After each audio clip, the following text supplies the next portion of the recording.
Hello traders, welcome to my channel profit pro. ಇವತ್ತು ಈ ವಿಡಿಯೋದಲ್ಲಿ ಇಂಡಿಯಾದಲ್ಲಿ ಲೀಗಲ್ ಆಗಿ ಫಾರೆಕ್ಸ್ ಟ್ರೇಡಿಂಗ್ ಮಾಡೋದು ಹೇಗೆ, ಅದೇ ರೀತಿಯಲ್ಲಿ ಮಾಡಿರೋ ಪ್ರಾಫಿಟ್ಸ್ನ ವಿತ್ಡ್ರಾ ಮಾಡಿ ಬ್ಯಾಂಕ್ ಅಕೌಂಟ್ ತಗೊಳ್ಳೋದು ಹೇಗೆ ಅಂತ ಸಹ ಈ ವಿಡಿಯೋದಲ್ಲಿ ಮತ್ತೆ ನಂತರ ಬರುವಂತಹ ವಿಡಿಯೋಗಳಲ್ಲಿ ತಿಳ್ಕೊಳ್ಳೋಣ. ಅದೇ ರೀತಿಯಲ್ಲಿ ಪ್ರಾಫಾರ್ಮ್ಸ್ ಅಂದರೆ ಏನು, ಅದರಲ್ಲಿ ಬೆಸ್ಟ್ ಪ್ರಾಫಾರ್ಮ್ಸ್ನ ಸೆಲೆಕ್ಟ್ ಮಾಡ್ಕೊಳ್ಳೋದು ಹೇಗೆ ಮತ್ತು ಅದರಲ್ಲಿ ಟ್ರೇಡ್ ಮಾಡೋದು ಹೇಗೆ ಅಂತ ಸಹ ಈ ವಿಡಿಯೋಗಳಲ್ಲಿ ತಿಳ್ಕೊಳ್ಳೋಣ. ಈ ಪ್ರಾಫಾರ್ಮ್ಸ್ ಅನ್ನೋದು ಸ್ವಲ್ಪ ಟ್ರಿಕ್ಕಿ ಆಗಿರುತ್ತೆ. ಇನ್ನು ಇಂಡಿಯಾದಲ್ಲಿ ಫಾರೆಕ್ಸ್ ಅಲ್ಲಿ ಲೈವ್ ಅಕೌಂಟ್ ನ ಓಪನ್ ಮಾಡಿ ಟ್ರೇಡ್ ಮಾಡೋದು ಇಲ್ಲಿಗಲ್ ಆಗಿರೋದ್ರಿಂದ ನಮಗಿರೋ ಒಂದೇ ಒಂದು ಆಪ್ಷನ್ ಅದು ಪ್ರಾಫಾರ್ಮ್ಸ್. ಅತಿ ಕಡಿಮೆ ಕ್ಯಾಪಿಟಲ್ ಇಂದ ಚಾಲೆಂಜಸ್ ಅನ್ನು ಪರ್ಚೇಸ್ ಮಾಡಿ ದೊಡ್ಡ ದೊಡ್ಡ ಅಕೌಂಟ್ಗಳ ಆಕ್ಸೆಸ್ ಅನ್ನು ಪಡೆದು ಟ್ರೇಡ್ ಮಾಡಿ ಪ್ರಾಫಿಟ್ ಅನ್ನ ಈಸಿಯಾಗಿ ಇದರಲ್ಲಿ ಮಾಡಬಹುದು. ಒಂದು ವೇಳೆ ನಿಮ್ಮ ಹತ್ರ ಟ್ರೇಡಿಂಗ್ ಸ್ಕಿಲ್ಸ್ ಇದ್ದು ಟ್ರೇಡಿಂಗ್ ನ ಬಗ್ಗೆ ನಾಲೆಡ್ಜ್ ಇದ್ದು ಒಂದು ಪ್ರಾಫಿಟಬಲ್ ಸ್ಟ್ರಾಟಜಿ ನಿಮ್ಮ ಹತ್ರ ಇತ್ತು ಅಂದ್ರೆ ನೀವು ಡೆಫಿನೆಟ್ ಆಗಿ ಇದರಲ್ಲಿ ಪ್ರಾಫಿಟ್ ಅನ್ನೋದು ಮಾಡಬಹುದು. ಒಂದು ವೇಳೆ ನಿಮ್ಮ ಹತ್ತಿರ ಪ್ರಾಫಿಟಬಲ್ ಸ್ಟ್ರಾಟಜಿ ಅಥವಾ ಸೆಟಪ್ ಇಲ್ಲ ಅಂದ್ರೆ ನೀವು ಮೊದಲು ಮಾಡಬೇಕಾಗಿರೋ ಕೆಲಸ ಮೊದಲು ಆ ಸ್ಟ್ರಾಟಜಿ ಮತ್ತು ಸೆಟಪ್ನ ಬಿಲ್ಡ್ ಮಾಡ್ಕೊಳೋದು. ಒಂದು ಪ್ರಾಫಿಟಬಲ್ ಸ್ಟ್ರಾಟಜಿನ ಬಿಲ್ಡ್ ಮಾಡಿ ಅದನ್ನು ಬ್ಯಾಕ್ ಟೆಸ್ಟ್ ಮಾಡಿ ಮತ್ತೆ ಲೈವ್ ಟೆಸ್ಟ್ ಮಾಡಿ ಪ್ರಾಫಿಟಬಲ್ ಇದ್ರೆ ನೀವಾಗ ಅದನ್ನ ಪ್ರಾಫಾರ್ಮ್ಸ್ ಅಲ್ಲಿ ಚಾಲೆಂಜಸ್ನ ಪರ್ಚೇಸ್ ಮಾಡಿ ಟೆಸ್ಟ್ ಮಾಡಬಹುದು. ನಾನು ಪರ್ಸನಲ್ ಆಗಿ ಪ್ರೆಸೆಂಟ್ ಫಂಡಿಂಗ್ ಪಿಪ್ಸ್ ಮತ್ತು ಇನ್ಸ್ಟಂಟ್ ಫಂಡಿಂಗ್ ಅನ್ನೋ ಪ್ರಾಫಾರ್ಮ್ಸ್ ಅಲ್ಲಿ ಟ್ರೇಡಿಂಗ್ ಮಾಡ್ತಾ ಇದ್ದೀನಿ. ಫಂಡಿಂಗ್ ಪಿಪ್ಸ್ ಆಲ್ರೆಡಿ ನಾನು 2 ಪೇಔಟ್ಸ್ನ ತಗೊಂಡಿದ್ದೀನಿ. ಹತ್ತಿರ 20,000ದವರೆಗೆ ನಾನು ಪೇಔಟ್ನ ತಗೊಂಡು ನನ್ನ ಬ್ಯಾಂಕ್ ಅಕೌಂಟ್ಗೆ ರಿಸೀವ್ ಮಾಡ್ಕೊಂಡಿದ್ದೀನಿ. ನನಗೆ ಇದಕ್ಕಾಗಿರೋ ಕ್ಯಾಪಿಟಲ್ ಬಂದು ಜಸ್ಟ್ 3,000 ಮಾತ್ರ. ಹೌದು, ಜಸ್ಟ್ 3,000 ನಾನು ಚಾಲೆಂಜ್ನ ಪರ್ಚೇಸ್ ಮಾಡಿ ಟ್ರೇಡ್ ಮಾಡಿ ನಾನು ಬಂದಿರೋ ಪ್ರಾಫಿಟನ್ನು ನಾನು ಪೇಔಟ್ ಆಗಿ ತಗೊಂಡಿದ್ದೀನಿ. ನನಗೆ ಯಾವುದೇ ರೀತಿಯ ಪ್ರಾಬ್ಲಮ್ಸ್ ಅನ್ನೋದು ನಾನು ಫೇಸ್ ಮಾಡಿಲ್ಲ. ಅದೇ ರೀತಿಯಲ್ಲಿ ಪ್ರಾಫಾರ್ಮ್ಸ್ ಅಲ್ಲಿ ಟ್ರೇಡಿಂಗ್ ಮಾಡೋದ್ರಿಂದ ಇರುವ ಅಡ್ವಾಂಟೇಜಸ್ಗಳು ಏನಂದ್ರೆ, ಅನ್ಕೊಳ್ಳಿ ಈಗ ನೀವು 1,00,000 ಕ್ಯಾಪಿಟಲ್ ಇಟ್ಕೊಂಡು ಲೈವ್ ಅಕೌಂಟ್ ಅಲ್ಲಿ ಟ್ರೇಡ್ ಮಾಡ್ತಿದ್ದೀರಾ ಅಂತ ಅನ್ಕೊಳ್ಳಿ. ನಿಮ್ಗೆ ಯಾವುದೇ ರೀತಿಯ ಲಿಮಿಟೇಷನ್ಸ್ ಇರೋದಿಲ್ಲ, ಯಾವುದೇ ರೀತಿಯ ರಿಸ್ಟ್ರಿಕ್ಷನ್ಸ್ ಇರೋದಿಲ್ಲ. ನೀವೊಂದು ಟ್ರೇಡ್ ಅಲ್ಲಿ 10,000 ಸಹ ಲಾಸ್ ಆಗ್ಬೋದು, ಅದೇ ರೀತಿಯಲ್ಲಿ 50,000 ಲಾಸ್ ಆಗ್ಬೋದು, ಇಲ್ಲ 1,00,000 ಸಹ ಒಂದೇ ಟ್ರೇಡ್ ಅಲ್ಲಿ ನಿಮ್ಗೆ ಲಾಸ್ ಆಗ್ಬೋದು. ನಿಮ್ಗೆ ಯಾರು ಕೂಡ ಏನು ಹೇಳೋದಿಲ್ಲ. ಇದರಿಂದ ಏನಾಗುತ್ತೆ, ನಮ್ಮ ಕ್ಯಾಪಿಟಲ್ ಅನ್ನೋದು ಬೇಗ ಲಾಸ್ ಆಗೋಗಿ ಸುಮ್ಮನೆ ಡಿಪ್ರೆಷನ್, ಲಾಸು ಇವನ್ನೆಲ್ಲ ಪ್ರಾಬ್ಲಮ್ಸ್ನ ಫೇಸ್ ಮಾಡಬೇಕಾಗುತ್ತೆ. ನೀವು ಅದೇ 1,00,000ದಲ್ಲಿ 10,000 ಪ್ರಾಫಾರ್ಮ್ಸ್ ಅನ್ನ 10 ಅಕೌಂಟ್ ಪರ್ಚೇಸ್ ಮಾಡಿದ್ರೆ ನೀವು ಅದರಲ್ಲಿ ಒಂದು ಅಕೌಂಟ್ ಲಾಸ್ ಆದ್ರೂ ಸಹ ನಿಮಗೆ ಅಷ್ಟೊಂದು ಲಾಸ್ ಆಗೋದು ಏನೂ ಇರೋದಿಲ್ಲ. ಈಗ ಅನ್ಕೊಳ್ಳಿ, ಅದೇ 1,00,000 ಕ್ಯಾಪಿಟಲ್ನ 10,000ದ 10 ಪ್ರಾಫಾರ್ಮ್ಸ್ ಅಕೌಂಟ್ನ ನೀವು ಬೈ ಮಾಡಿದ್ರೆ ನಿಮ್ಮ ಹತ್ರ 10 ಅಕೌಂಟ್ಸ್ ಇರ್ತವೆ ಟ್ರೇಡ್ ಮಾಡೋದಕ್ಕೆ. 1-2 ಅಕೌಂಟ್ಸ್ ಲಾಸ್ ಆದ್ರೂ ಸಹ ನಿಮ್ಗೆ ಇನ್ನ 8 ಅಕೌಂಟ್ಸ್ ಉಳಿದಿರ್ತವೆ. ಇದರಿಂದ ನೀವು ಪ್ರೀವಿಯಸ್ ಆಗಿ ಮಾಡಿರೋ ಪ್ರಾಬ್ಲಮ್ಸ್ನ ರೆಕ್ಟಿಫೈ ಮಾಡಿ ಅಪ್ಕಮಿಂಗ್ ಅಕೌಂಟ್ಸ್ ಅಲ್ಲಿ ನೀವು ಅದನ್ನ ಮಾಡದಿರೋ ಹೋದ್ರೆ ನಿಮಗೆ ಪ್ರಾಫಿಟ್ ಬರೋ ಚಾನ್ಸ್ ಅನ್ನೋದು ಜಾಸ್ತಿ ಇರುತ್ತೆ.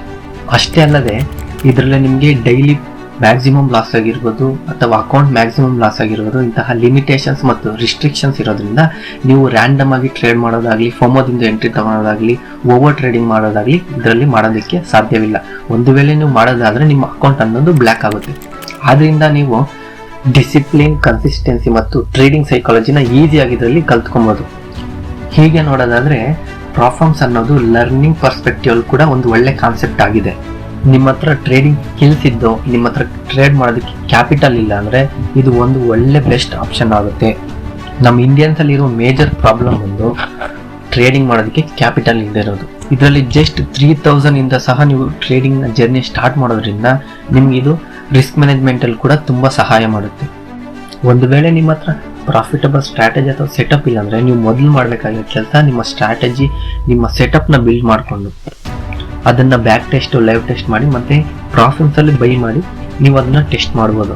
ನೀವು ಒಂದು ವೇಳೆ ಬಿಗಿನರ್ ಆಗಿದ್ರೆ ನಾನು ಹೇಳೋದು ಏನಂದ್ರೆ, ನೀವು ನಿಮ್ಮ ಜರ್ನಿಯನ್ನ ಪ್ರಾಫಾರ್ಮ್ ಇಂದಾನೆ ಸ್ಟಾರ್ಟ್ ಮಾಡಿ. ಇದರಿಂದ ನಿಮ್ಮ ಕ್ಯಾಪಿಟಲ್ಗೂ ಕೂಡ ರಿಸ್ಕ್ ಇರೋದಿಲ್ಲ.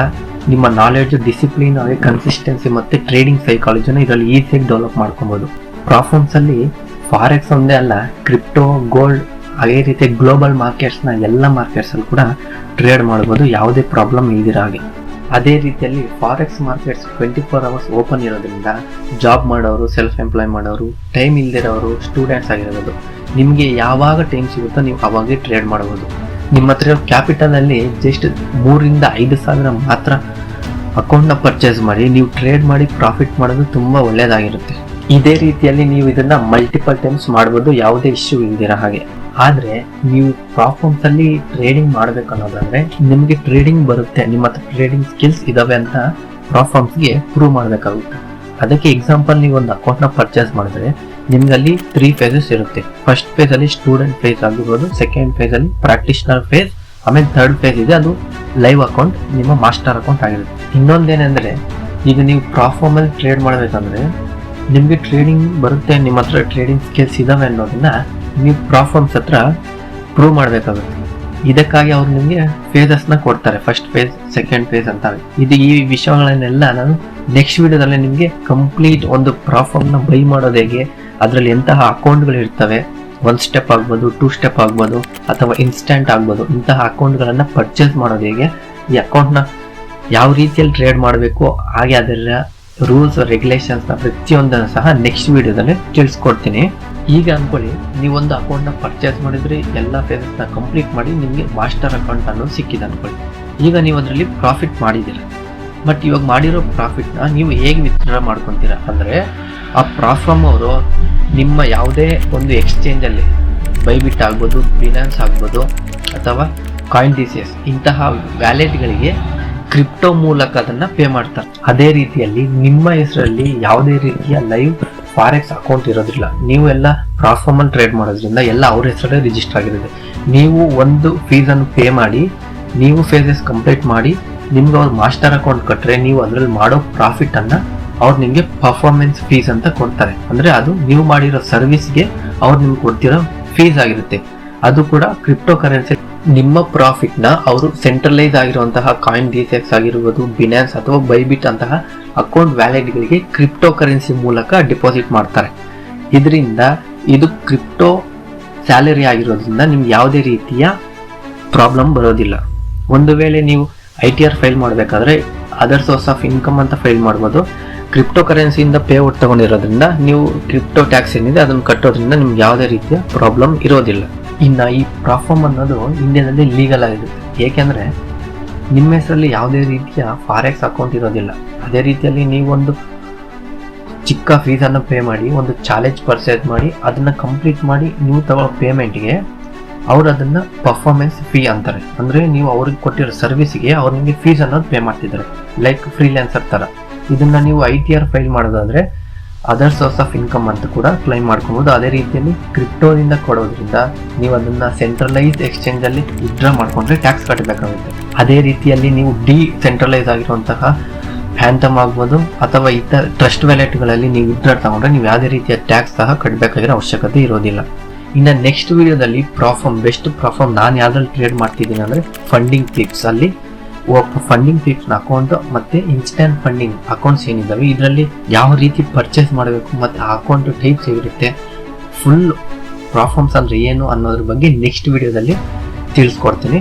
ಓಕೆ ಫ್ರೆಂಡ್ಸ್, ಬಾಯ್.